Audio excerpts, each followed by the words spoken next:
Chapter 1. No one is crazy. Many of us think of financial decision-making as a hard science.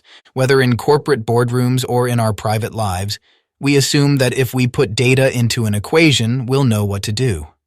But in the real world, most people don't make financial decisions based on cold, hard numbers.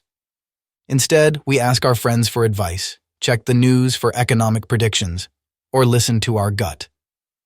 After covering the 2008 crisis, investor and former Wall Street Journal columnist Morgan Housel discovered the underlying emotion in money management.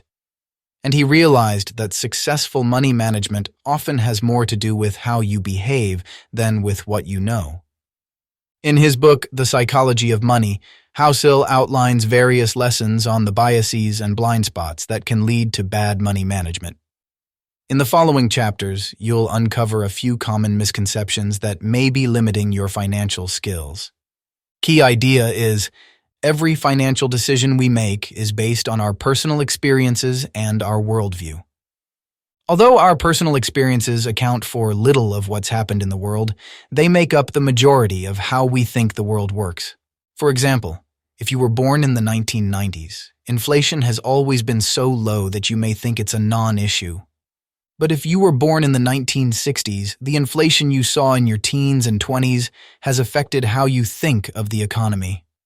Ultimately, we make financial decisions based on these personal experiences and how they affect our worldview. Because of this, sometimes people make financial decisions that make little sense to the rest of us. They're making decisions based on the information they have, which may be different than what we have. So Housel argues, people do some crazy things with money, but no one is crazy. Retirement is a good example. Before World War II, Americans generally worked until they died.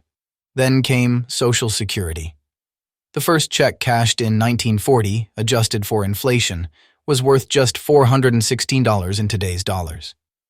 Eventually, people began to view retirement as an important investment, but that change took time. In fact, the 401k did not exist until 1978 and the Roth IRA until 1998. But by the end of 2018, the U.S. had $27 trillion in retirement accounts. However, because retirement is still novel, many of us struggle to save up for it. But remember, none of us are crazy. Our financial decisions are shaped by the world we live in, and as we'll see, things can take a while to change. Next, discover a financial strategy you may have overlooked that is guaranteed to help you make money.